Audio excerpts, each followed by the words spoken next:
Ruski car Nikolaj II podržao je Srbiju u najpresudnijim danima Prvog svjetskog rata. Već od Austro-Ugarske objave rata 28. jula 1914. godine, slanjem najrazličitije pomoći bez koje bi uspešan otpor 1914. i 15. bio neuporedivo teži.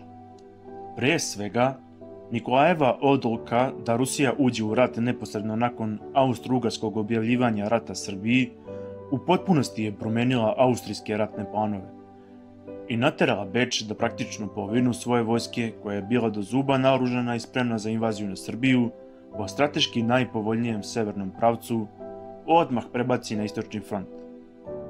Imperativ brze pobede i brutalnog kažnjavanja Srbije iznudio je dve dobro poznate ishitrene invazije preko Drine, koje je srpska vojska kaznila spektakularnim pobedama na Ceru i Kolubari.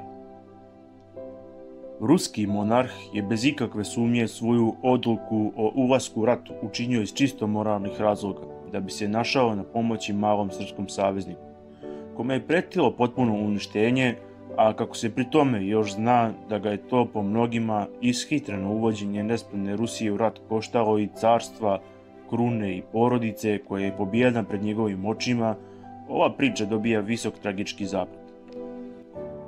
Druga odluka nije imala tolike posledice po sudbinu Rusije, ali u svesti srpskog naroda nije ništa manje značajna, budući da je vezana za jednu od najherojskijih i najtragičkijih istorijskih epizoda 20. veka, albansku golgotu srpske vojske i naroda. Kada se naša vojska u januaru 1916. godine posle prelaska Albanije našla na obalama Jadranskog mora, dobro je poznato da izgladnelu, onemoćalu i bolesnu srpsku vojsku saveznici nisu htjeli da evakuišu sa albanske obale, plašeći se zaraze, i da je odluka o evakuaciji doneta tek na insistiranje i nakon ličnog zauzimanja ruskog cara. Iako dokument takvog sadržaja nikada nije postojao, on predstavlja prilično vernu kristalizaciju narodnog sećanja na ovaj odsudni događaj, jer da nije bilo uticaja ruskog cara, ne bi bilo ni oporavka na Krfu, ni Kajmakčalana, ni proboja Solunskog fronta, ni oslobođenja svih srpskih i južnoslovenskih zemalja, a Srbiju bi u posleratnim pregovorima tretirali kao objekat, a ne kao subjekat međunarodne politike. Rusija i Srbija su u tom ratu bile saveznice. Nijedna u rat nije ušla s hira i obe su u njemu stradale više nego što se to može očekivati i od jednog naroda ili države. To herojstvo i solidarnost predstavlja najveći zalog bratstva dveju država. Pa ako one nisu u stanju da podvig ponove, u najmanju ruku zajedničkim snagama treba da čuvaju sećanje na one koji su na oltaru slobode ostavili sve što su imali. Osim ovoga, car Nikolaj je 19. oktobra 1915. godine pomogao formiranje dobrovoljačkih jedinica sastavljenih od vojnika južnoslovenskog porekla, koji su se zatekli u Rusiji nakon bitaka i opremali ih oružjem. Posle Oktobarske revolucije i dolaska Lenjina na vlast, Nikolaja i cijelu carsku porodicu streljali su boljševici 17. jula 1918. godine. Malo se zna da su upravo pripadnici jednog srpskog dobrovoljačkog odreda imali priliku da mu spasu život, ali da nisu htjeli da se mešaju u ruske stvari. Možda je duže bio zarobljenik boljševika, ali odluka o njegovoj likvidaciji doneta je iznenada sredinom jula 1918. godine. Car i porodica bili su tada zatočeni u Jekaterinburgu, a kasnije u Sverdlovsku na Uralu. Istoričar amater iz Kladova Ranko Jakovljević skinuo je veo zaborava memoara prelamanje istorije u 20. veku, čiji je autor bio Jovan Jovanović, pripadnik jednog srpskog dobrovoljačkog odreda u Prvom svjetskom ratu. Jovanović piše o danima koje je njegov odred proveo u Jekaterinburgu. On kaže: tu se stiglo i stalo radi snabdevanja hranom, baš onog dana kad su vršene pripreme da se ubije car Nikola i njegova porodica.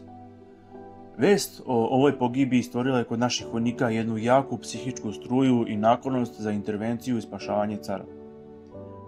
Nekoliko hiljada dobro naoružanih vojnika zaista je moglo mnogo na brzinu da učini u sredini nepripremljenih revolucionara. Jovanović dalje kaže da se na akciju ipak nisu odlučili jer nisu znali šta bi dalje sa carem. Okolina Jekaterinburga bila je u vlasti revolucionara i Srbi bi morali da se pod vatrom probiju ko zna koliko do prve teritorije gdje bi car i njegova porodica bili bezbedni. Nas nekoliko desetina koji smo razboritošću štrčali od tih usjarih glava, jedva smo uspjeli da preostale vojnike odvratimo od takve smrtonosne akcije i nastavimo put ka svom cilju. A revolucionare da ostavimo na njihovom poslu u koji niko sa strane nema pravo da se meša. Nakon rata Jovanović vratio se u Gladovo i doživeo duboku starost. Ćutao je o događaju iz Jekaterinburga i između dva svjetska rata, valjda mučen grižom savesti, uporno je nastojao da od opštinskih vlasti u Kladovu izdejstvuje pristanak da jedna ulica ponese ime ubijenog ruskog imperatora. Da je reč o svjedočanstvu koje se namjerno i uspešno čuvalo daleko od očiju javnosti, govori i podatak da je posle Drugog svjetskog rata Jovanović štampao svoje memoare, ali su ih komunističke vlasti zabranile. Odlukom tužilaštva u Zaječaru iz 1965. godine svi primjerci knjige Prelamanje istorije u 20. veku oduzeti su i uništeni. Samo je Jovanovićev unuk Danko sačuvao jedan primjerak. Zahvaljujući njemu sačuvano je sećanje na događaj koji je svakako mogao da spase život carskoj porodici. A možda je mogao da izmeni i tok istorije.